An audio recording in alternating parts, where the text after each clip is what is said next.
बिल्कुल जी, ये मोहसिन रियाज नामी शख्स है। इसकी सिदरा नामी खातून के साथ शादी होती है। अल्लाह ताला इनके घर में 2 बच्चों की पैदाइश होती है और 2 बच्चों के ये वालिदैन हैं।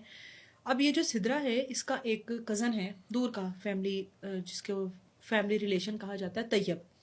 सिदरा की शादी से पहले तैयब के साथ सिदरा की अच्छी खासी बातचीत थी और वो शादी के बाद ख़त्म हो गई। ज़ाहिर है वो अपनी ज़िंदगी में मगन हो गई, शोहर फिर बच्चे।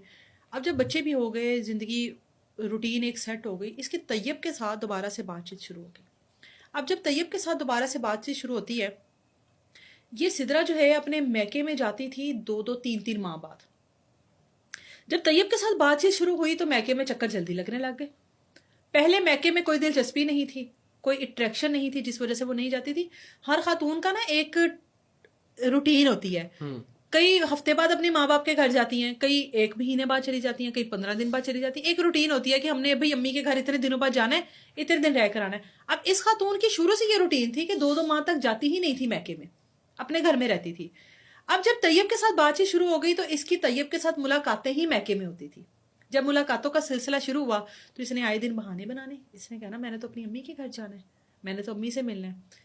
अब इसका शोहर जो है थोड़ा मशकूक हुआ कि पहले 2 माह बाद जाती थी, अब महीने में 3-3 चक्कर लगा रही है। कभी दर्जी के पास जाना है, कभी बच्चों का कोई काम है, कभी अम्मी के पास जाना है। मसला क्या है? एक दिन ऐसी कहती है अपने शोहर को, कहती है मुझे ना अम्मी के घर छोड़ दो, मैंने ना दर्जी पे जाना है कपड़े देने। वो कहता है तुम्हारे यहाँ पे दर्जी खत्म हो गए हैं, तुम यहाँ पर किसी को भी दे दो, मैं तुम्हारे साथ जाता हूँ जिसको मर्जी। तो कहती मैंने उधर ही जाना है। मोहसिन कहता है कि तुम्हारा दिमाग सही है, तुम पहले 2-2 3-3 महीने अपने मैके नहीं जाती थी, अब मैके में क्या आ गया? तुम मैके में क्या लेने जाती हो? वो कहती है तुम मुझे मैके छोड़ोगे या नहीं छोड़ोगे? अगर तुमने मुझे छोड़ना है तुम मुझे छोड़ दो, मैं आज ही जाऊंगी, अभी जाऊंगी। वो कहता है भाई ये सिदरा नहीं बोल रही, ये सिदरा में कोई और ही बोल रहा है, ये मेरी बीवी नहीं है। उसका हाथ पकड़ता है, उसको उसके मैके ले जाता है। मैके ले जाता है, उसकी माँ को बुला लेता है, भाई को बुला लेता है। वो कहता है आप इससे पूछें, इसने मेरे से तलाक मांगी है। ये मुझे कहती है तो मुझे तलाक दे दो। ये रोज मैके क्या करने आती है? अब वो उसकी माँ से जवाब मांगता है, मुझे बताइए क्या करने आती है? माँ कहती है कि ऐसी क्या बात होगी कि तुम इस बात पर इतना हो रहे हो, गुस्से में आ रहे हो? वो कहता है जो बंदी 2-2 महीने आती नहीं थी, अब आए दिन बहाना करती है और उसके बाद तलाक की डिमांड कर रही है। ये कोई मैंने इतनी बड़ी बात तो नहीं कर दी कि मैंने अगर इसको कहा है कि इतना रोज रोज मैके नहीं जाते। आप इसको रखें, आप इससे पूछें कि क्या मामला है। फिर वो चला जाता है। अब जो इसके भाई हैं, इसकी माँ, वो कहती है कि क्या मसला तुम्हारे साथ, क्यों इस तरह किया? कहती है मैं तो पहले बड़ी तंग हूँ, ये मेरे साथ बड़ी मारपीट करता है, मैंने इसके साथ नहीं रहना। अगर अभी आप लोगों ने मेरे से सवाल जवाब किया, मैंने आपका भी घर छोड़ जाना है। माँ और भाई कहते हैं चलो इस टाइम थोड़ी मेंटली तौर पर सेट नहीं है, अभी अभी ये तो शोहर के साथ लड़कर आई है, तो चलो अभी इसको हम इसके हाल पर छोड़ देते हैं। अभी कुछ दिन रहती है, कुछ दिन बाद मोहसिन जाता है वापस, कहता है इसको लेने के लिए जाता है। कहता है कि आओ घर चले। कहती मैं तो नहीं तुम्हारे साथ जाना, उसकी सुई उधर ही अड़ी थी। कहती मैंने तो नहीं तुम्हारे साथ जाना, तुम आए किस हिसाब में हो, मैं तुम्हारे साथ रहना ही नहीं है।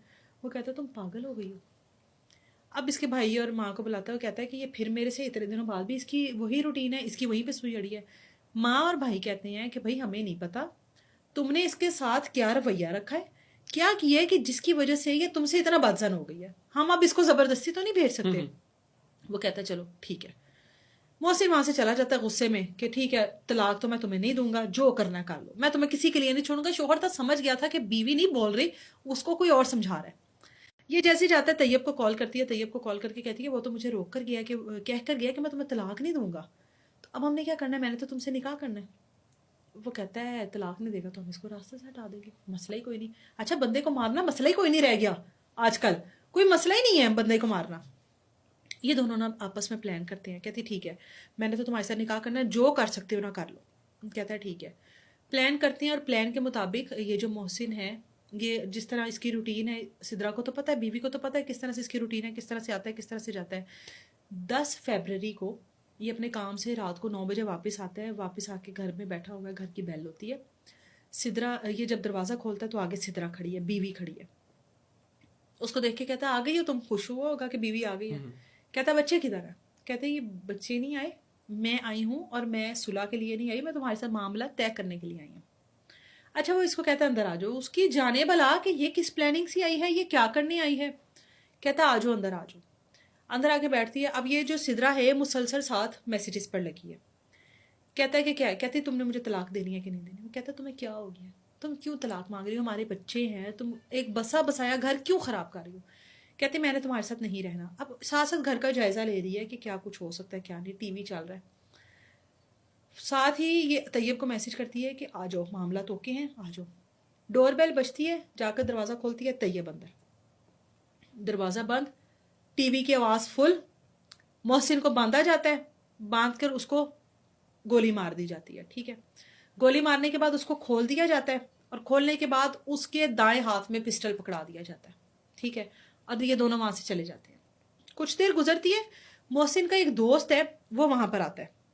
دوست جب وہاں پر آتا ہے تو دیکھتا ہے کہ گھر کے باہر موٹر سائیکل کھڑی ہے, گھر کی لائٹس آن ہے, گھر میں ٹی وی کی آواز آ رہی ہے, لیکن محسن دروازہ نہیں کھول رہا.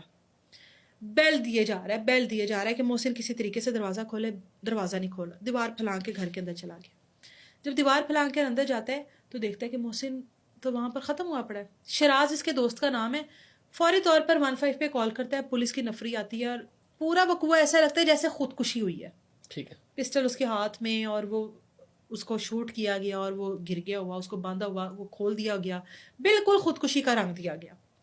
پولیس اس کے گھر والوں کو اطلاع کرتی ہے, محسن کے گھر والوں کو اطلاع کرتی ہے. اس کی بیوی آتی ہے موقع پر, پولیس اپنی انویسٹیگیشن شروع کرتی ہے, اور پولیس پوچھتی ہے کہ بھئی آپ کہاں تھی, اور بتاتی ہے کہ جی میں تو اپنے میکے میں ہوتی ہوں, میں اس کے ساتھ نہیں ہوتی.